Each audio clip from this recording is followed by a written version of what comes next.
Some of you might remember that around about this time last year, I was lucky enough to get to announce every single game that Super Rare was giving a physical release to over the coming next year or so. And as of recently, I have acquired every single game that I myself got to announce was coming to the Switch physically. 1 through 14, from games like Flame in the Flood all the way to Snake Pass, these games that I fell in love with on the eShop, I was actually able to put into my collection physically.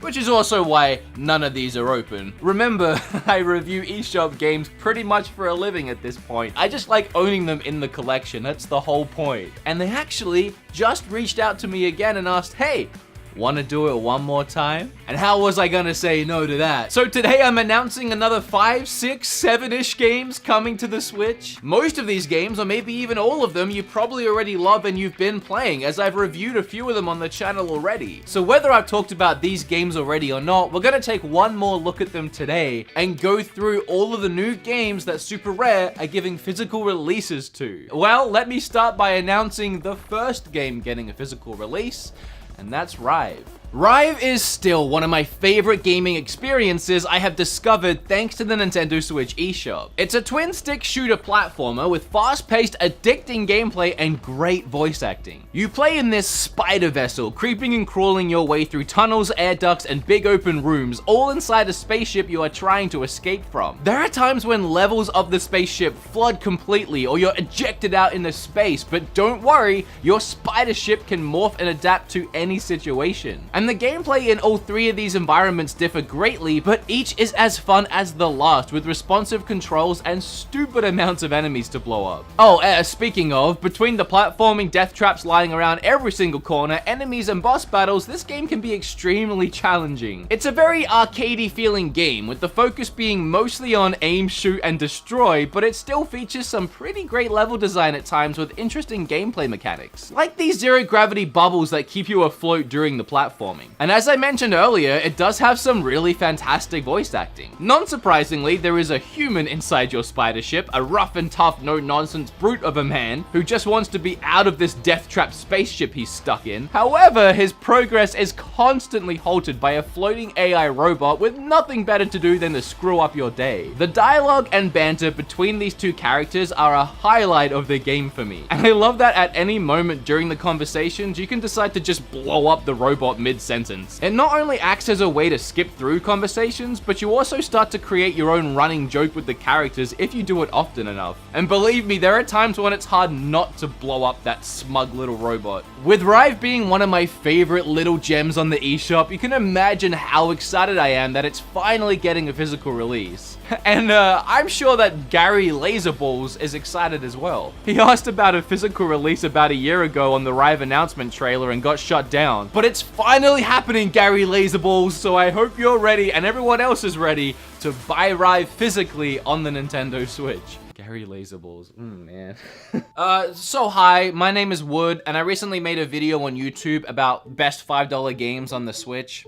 Well, one of those games was Toki-Tori, an old school Game Boy game that received a remaster and was super fun to play. Well, little did I know that I would be standing here just a few weeks later announcing that not only is this game getting a physical release, but it's packaged in with its sequel as well. Toki-Tori 1 and 2 are on the way to your game room. So since I recently reviewed that first game, I'll leave a link down below for you to go check that out for yourself, and right now I'm gonna concentrate on the sequel. Toki-Tori 2 is still a puzzle platformer just like the first game, but it's a lot more side-scrolly this time around, which actually kind of makes sense. Even though this game was released in 2013 on Wii U, it's still a sequel to a Game Boy game, and I have to imagine if it had gotten this release way back in the day, we probably would have seen it on a system like the Super Nintendo or maybe even the Game Boy Advance, and I bet it would have been a side-scroller then as well. So the sequel's direction here, even for 2013, was spot on. You have two main abilities you'll be using for most of the adventure, singing and stomping. You sing to attract creatures and enemies towards you, and you stomp to scare them away. And that might seem quite simple, but you can actually do a lot in the game with just these two abilities. And it's not a linear experience either. You can explore the world back to front, front to back as much as you like, completing puzzles and finding collectibles. It's a very chilled out gaming experience. Unlike Rive, you probably won't find yourself in intense boss fights constantly dying and falling back on trial and error gameplay. However, the difficulty in Tokitori 2 starts to ramp up as the puzzles become more challenging, especially in some later levels. Oh, and speaking of Rive, both these games were actually made by the same developer, Two Tribes, so that's how you know that this one is good too. The next game that Super Rare is plucking out of the eShop digital space and giving a hard copy physical release to is Darkside Detective. Finally, another cool point-and-click game gets a physical release on Switch. These are few and far between, so as a fan of the genre,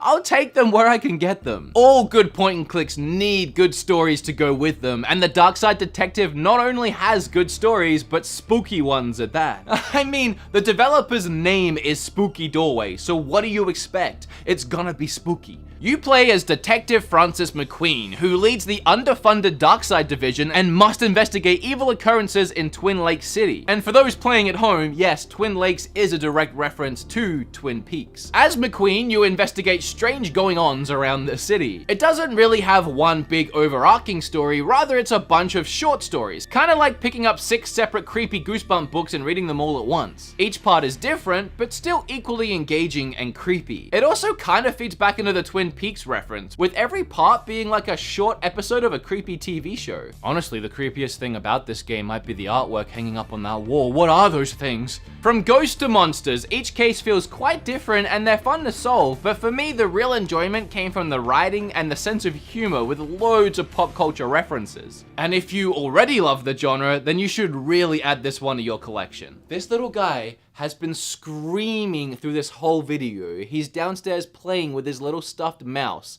So if you've heard him yipping away in the video, I apologize.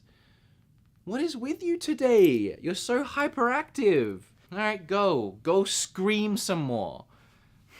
I know a lot of you are really gonna love this next one. Earthlock is getting a physical release. I can't ever talk about Earthlock without first giving a little background on how this game came to be. Initially, this game was released in 2016, after which the devs immediately began work on the sequel, Earthlock 2. However, the reviews of their newly released game started coming in as very mixed. The overall opinion seemed to be that people enjoyed the game, but it was lacking in a lot of areas. But the team behind Earthlock, Snowcastle Games, actually agreed with the reviews they were receiving and decided they just couldn't leave their creation like that and immediately began work on fixing and remastering Earthlock, massively changing the story and adding in tons of new content such as side quests, mini games, new scenes and characters, better animation, improved cutscenes, huge performance optimization. They even gave the new version of the game out for free to anyone who had already bought the previous version of the game. And do I need to go on? This story and any like it will never cease to amaze me. Sometimes it's hard to even accept criticism towards something you have made, no matter what that something is. But to not only accept the issues it may have, but to go back and put in the effort to make it better, to make it something you're truly proud of. It goes to show the level of passion and love Snowcastle Games has for Earthlock. And that passion really shines even brighter in this remastered version, which is so much better. The game has been on the Switch's eShop for a while, so if you haven't had a chance to grab it yet, or you love it so much you want it physical, now is your chance. It's just one of those games that you know will look great in the collection. The art style and visuals are similar to late 90s RPGs, and the turn-based combat has you controlling several different characters while switching their stances and using a large array of abilities and attacks. If you're looking for your next RPG fix and you haven't played Earthlock yet, start setting aside some spare cash for when Super Rare releases this game physically. So game number 5, if you're not counting Tokitori 1 and 2 as 2 games,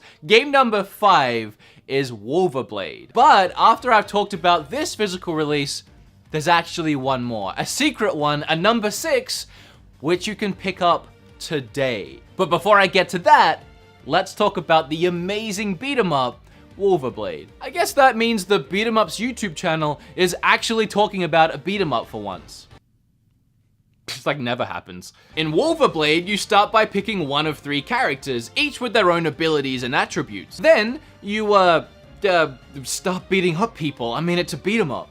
hack and slash your way through levels, mincing up enemies and smashing on walls of watchtowers, typically with an intense boss battle to be found at the end of every level. The art style and gameplay actually reminds me of a game called Shank, if anyone remembers that game from the last generation. Speaking of the visuals, they look pretty great to start with, but some of the areas throughout the adventure really caught me by surprise on how great they really looked. The combat's pretty straightforward, there are a few different moves you can pull off to mess up enemy days, but honestly, Wolverblade for me is a back to the basics beat 'em up. It took me back to the time of playing games like Streets of Rage 2 and Final Fight, and just like those games, Wolverblade is even better when you play it in co-op. Trust me, you're gonna want an ally by your side when all of these enemies start piling up on the screen. It can get overwhelming. Another really great game that I can't wait to get physical. Let's get physical.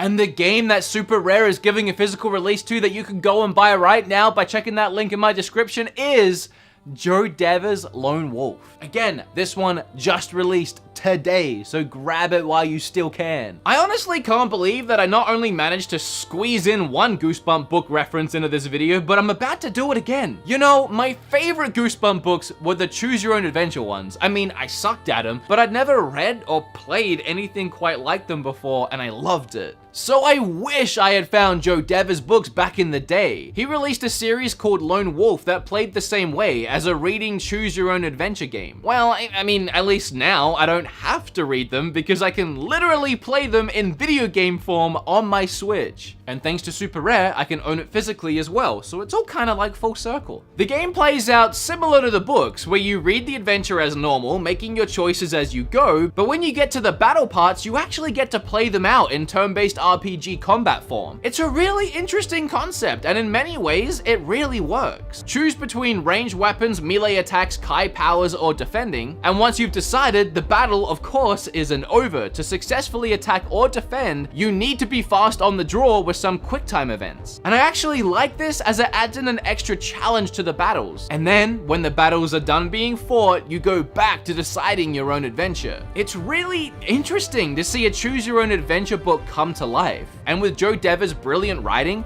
this game also manages to come to life. So if you're a hoarder of games, just like I am, to the point where I won't even open them because I've already played them, you're gonna want to at least bookmark Super Rare Games' website. You can find a link in the description below. Remember, Joe Dever's Lone Wolf just released, and then all the other games I talked about today are getting physical releases through Super Rare at some point in the foreseeable future. Alright guys, if you like this video or you're new around here, make sure you flip all over that subscribe button, as well as hit the like button while you're going down there. Click or tap on anything you see on the screen right now because it would really help me out. And sorry if I seem a little tired or out of it in this video. I was kind of up all night hanging out with Boogie at Yearbox here in Frisco, Texas. It was kind of a really cool night, but I'm also kind of really tired.